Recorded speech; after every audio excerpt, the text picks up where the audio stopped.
Breaking news చూస్తున్నాం. తెలంగాణ రాష్ట్రానికి సంబంధించి కేంద్ర మంత్రి బండి సంజయ్ గత 3 రోజుల నుంచి అజ్ఞాతంలో ఉన్నట్టుగా కొంత చర్చ జరుగుతుంది. ఇక తన అభిమానులకు కార్యకర్తలకు బండి సంజయ్ అందుబాటులో లేరని, ఫోన్ చేస్తే స్విచ్ ఆఫ్ వస్తుందని, ఇంటి దగ్గరికి వెళ్ళి చూస్తే కలవట్లేదంటూ ఇక వాపోతున్నటువంటి పరిస్థితి ప్రస్తుతం కనిపిస్తుంది. రైట్ నౌ గత కొన్ని రోజుల నుంచి వరుస వివాదాలతో ఇక ఉక్కిరి బిక్కిరి అవుతున్న బండి సంజయ్ ఎక్కడున్నారనే ప్రశ్న ప్రస్తుతం సోషల్ మీడియాలో వైరల్గా మారింది. రైట్ నౌ మరింత సమాచారం తెలుసుకుందాం. మా ప్రతినిధి మూషం శ్రీనివాస్ ఫోన్ లైన్లో అందుబాటులో ఉన్నారు. సో మూషం, ఏం జరుగుతుంది? బండి సంజయ్ అజ్ఞాతంలో ఉన్నాడనే వార్త ఎంతవరకు వాస్తవం? నిజంగానే అందుబాటులో లేరా బండి సంజయ్? కొద్ది రోజులుగా బండి భగీరథ ఇష్యూను మనం తీసుకుంటే, బండి భగీరథ ఇష్యూ తర్వాత 1-2 సార్లు బండి సంజయ్ పార్టీ ఆఫీస్ కి వచ్చి కార్యకర్తలను కలిసేటువంటి ప్రయత్నం అయితే చేశాడు. ఆ తర్వాత మళ్ళీ బండి సంజయ్ కి సంబంధించినటువంటి ఆచూకీ అయితే కనబడకుండా పోయినటువంటి పరిస్థితి. ఇక ఈ 3 రోజుల కింద ఏదైతే ఈటల రాజేందర్ అలాగే ధర్మపురి అరవింద్ కు సంబంధించినటువంటి విషయంలో కొన్ని ఫ్లెక్సీలు కంటోన్మెంట్ నియోజకవర్గంలో వెలిసినటువంటి విషయం అందరికి తెలిసిందే. ఇక ఆ ఫ్లెక్సీలకు సంబంధించినటువంటి విషయంలో కూడా బండి సంజయ్ అనుచరుడే ఆ ఫ్లెక్సీలను కట్టించాడు అనేటువంటి ఒక గాసిప్ తిరుగుతున్నటువంటి సందర్భంలో మొత్తానికి ఏదైతే సికింద్రాబాద్ కంటోన్మెంట్ మాజీ వైస్ ప్రెసిడెంట్ అయినటువంటి రామకృష్ణను అదుపులోకి తీసుకున్నటువంటి సందర్భంలో ఇక బండి భగీరథ ఇష్యూ ఒకటి, తర్వాత ఈ ఏదైతే ఫ్లెక్సీల వివాదం ఒకటి, ఇట్లా తరచూ కొన్ని వివాదాలు వస్తున్నటువంటి సందర్భంలో మొత్తం మీద బండి సంజయ్ ఇప్పుడు అజ్ఞాతంలోకి పోయినటువంటి సందర్భాన్ని అయితే మనం చూస్తా ఉన్నాం. దాదాపు 3 రోజులుగా తనకు సంబంధించినటువంటి పర్సనల్ మొబైల్ స్విచ్ ఆఫ్ లో ఉంది. తను ఎవరికి కూడా అందుబాటులో లేకపోవడం అనేది ఒకందుకు ఏదైతే కార్యకర్తలు ఉన్నారో కార్యకర్తల విషయంలో మాత్రం ఒక ఆవేదన కల్పిస్తున్నటువంటి సందర్భాన్ని అయితే మనం చూస్తా ఉన్నాం. మరి కేంద్ర మంత్రి ఇలా ఎందుకు స్కిప్ అయ్యారు అనేటువంటి విషయంలో కూడా ఒక ప్రశ్న లేవనెత్తున్నటువంటి సందర్భం. మరొక వైపు రైతు గోస అనేటువంటి ఒక యాత్రను బీజేపీ పార్టీ చేసింది. బీజేపీ పార్టీ చేసినటువంటి ఒక యాత్రలో దాదాపుగా కిషన్ రెడ్డితో సహా అందరూ కూడా పాల్గొన్నటువంటి సందర్భాన్ని మనం చూసాం. ఇక బండి సంజయ్ మాత్రం ఆ యొక్క యాత్రలో ఎక్కడ కూడా పాల్గొన్నటువంటి దాఖలాలు అయితే కనబడలేదు.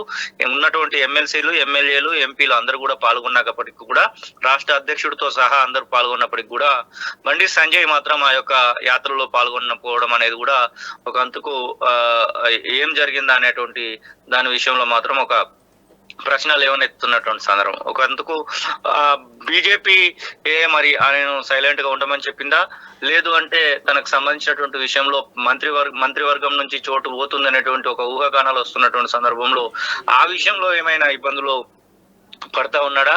మంత్రి పదవి ఈ బండి సంజయ్కి తీసేసి ఇంకొకరికి ఇస్తారనేటువంటి నేపథ్యంలో అది మరి ఈటల రాజేంద్ర లేకపోతే ధర్మపురి అరవింద ఇట్లా మంతనాలు జరుగుతున్నటువంటి సందర్భంలో మరి ఆ విషయంలోనే ఫ్లెక్సీలు కట్టించాడు అనేటువంటి ఒక ప్రశ్న కూడా లేవనెత్తున్నటువంటి సందర్భంలో ఆ యొక్క మంత్రి ఇప్పుడు కనబడకుండా పోవడం, మొత్తం మీద ఆ మంత్రి కనబడకపోవడంతో ఆ అభిమానులకు మాత్రం ఒక కలవరపాటు పూర్తి చేస్తుందని చెప్పుకోవచ్చు. తను మరి ఎక్కడున్నాడు ఏంటి, అటు బంధువులకు అందుబాటులో లేడు, ఇటు కార్యకర్తలకు అందుబాటులో లేదు, పార్టీకి కూడా పూర్తి స్థాయిలో అందుబాటులో లేకుండా పోవడం పట్ల ఒక అంతకు మరి తనకు సంబంధించినటువంటి విషయంలో ఏం జరుగుతుందా అనేటువంటి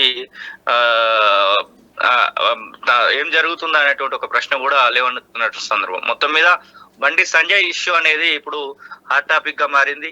తను మరి ఫోన్ స్విచ్ ఆఫ్ చేసుకుని ఎక్కడికి పోయాడు, ఎలాంటి కార్యాచరణ రూపొందిస్తా ఉన్నాడు, మరి రామకృష్ణ ఒకవేళ పోలీసుల విచారణలో బండి సంజయ్ ఒక ఫ్లెక్సీలు పెట్టించాడు అని చెప్తే ఎలాంటి పరిణామాలకు తార్తిస్తుంది, ఇవన్నీ కూడా కొన్ని ప్రశ్నలుగానే కనబడుతున్నటువంటి సందర్భాన్ని అయితే మనం చూస్తా ఉన్నాం. శ్రీశైలం మొత్తానికి అటు అభిమానులకైతే ఒక కలవరపాటు గురి చేస్తున్నటువంటి మాట వాస్తవమే.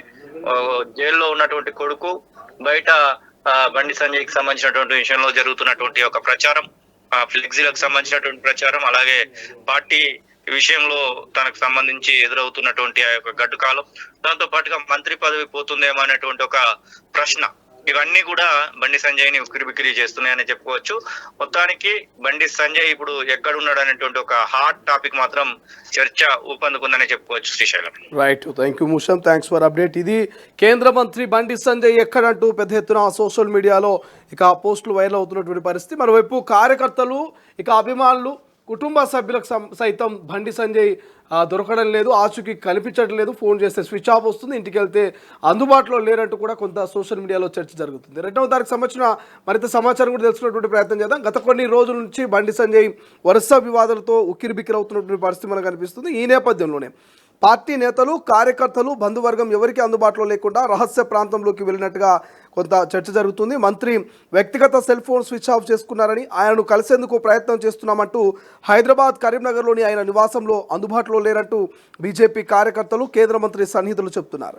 ఇక ఫోక్సో కేసులో ఆయన కొడుకు అరెస్ట్ అయినప్పటి నుంచే కొంత ముభావంగా ఉంటున్నారంటూ, ఆయన మౌనంగా ఉంటున్నారంటూ కూడా చర్చ జరుగుతుంది. ఇక ఆ ఘటన తర్వాత పార్టీ కూడా క్రమంగా దూరం పెడుతూ వస్తున్నట్టు, గత నెల చివరి వారంలో జరిగిన రైతు కోసా బీజేపీ భరోసా బస్సు యాత్రలో పాల్గొనేందుకు కూడా ఢిల్లీ బీజేపీ నిరాకరించినట్టుగా చెప్తున్నారు.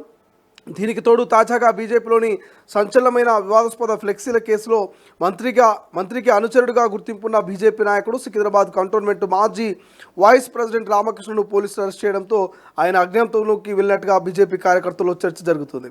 ఇక బండి భగీరథ్ పోక్సో కేసును వ్యవహారంలో కేంద్ర మంత్రి ముందుగా బీఆర్ఎస్పై తీవ్ర ఆరోపణలు చేశారు. కావాలనే తమపై కుట్ర చేశారంటూ తనను అప్రతిష్ట పాలు చేసేందుకే ఈ కేసును వాడుకున్నారంటూ కూడా కేంద్ర మంత్రి, ఆయన సన్నిహితుల వర్గం అనేకసార్లు విమర్శలు చేసింది. అయితే భగీరథ్ జైలుకు వెళ్ళిన తర్వాత ఆయన ఆలోచన విధానం మారిందని మంత్రి సన్నిహితులు చెప్తున్నారు.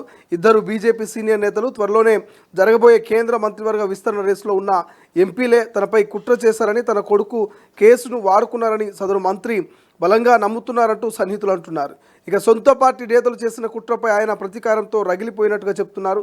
ఆయన ఆవేదనను గమనించిన కంటోన్మెంట్ మాజీ వైస్ ప్రెసిడెంట్ రామకృష్ణ ఫ్లెక్సీల వ్యూహాన్ని పనిగట్టుకున్నట్టుగా చెప్తున్నారు. ఇక ఇద్దరు ఎంపీల మీద పగ తీర్చుకోవడానికే, వారిద్దరి మధ్య గొడవలు సృష్టించడానికే రామకృష్ణ ఉద్దేశపూర్వకంగా ఫ్లెక్సీలు పెట్టినట్టు అనుమానాలు వ్యక్తమవుతున్నాయి. సదరు మంత్రి పాదయాత్ర చేసిన నాటి నుంచి ఎంపీ ఎన్నికల్లో గెలిచేదాకా దగ్గరుండి ఇక టెంట్లు వేయించారని, ఆయనకు పెద్ద టెంట్ హౌస్ ఉన్నదని చెప్తున్నారు. ఫోక్సో కేసు వివాదంలో డ్యామేజ్ చేసింది వారిద్దరే అనే ఆలోచనలో ఇక మల్కాజ్గిరి ఎంపీ ఈటల రాజేందర్ను టార్గెట్ చేసినట్టుగా చెప్తున్నారు. ఆయనకు వ్యతిరేకంగా పలు ప్రాంతాల్లో ఫ్లెక్సీలు పెట్టారు. బీజేపీ నీకోసం నిలబడితే నువ్వు బీజేపీకి చేసింది ఏంటి అనే ప్రశ్నలతో కూడిన ఫ్లెక్సీలని గుర్తు తెలియని వ్యక్తులు ఏర్పాటు చేశారు.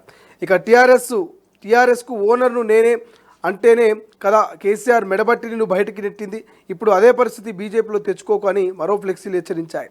ఈ చర్యను బీజేపీ రాష్ట్ర చీఫ్ రామచంద్రరావు ఖండిస్తూ పార్టీని బలహీనపరిచేందుకు కుట్రలు జరుగుతున్నాయని పేర్కొన్నారు. కాగా పోలీసులు దర్యాప్తులో కేంద్ర మంత్రి అనుచరుడు పనిచేశారని తేటతెల్లడంతో గొంతులో వెలక్కాయ పడ్డట్టు అయిందంటూ కొంత చర్చ అయితే జరుగుతుంది. బట్ చూద్దాం, బండి సంజయ్ నిజంగానే అజ్ఞాతంలో ఉన్నాడా, బండి సంజయ్ నిజంగా అభిమానులకు, ఇటు కార్యకర్తలకు, అదేవిధంగా కుటుంబ సభ్యులకు అందుబాటులో లేరా?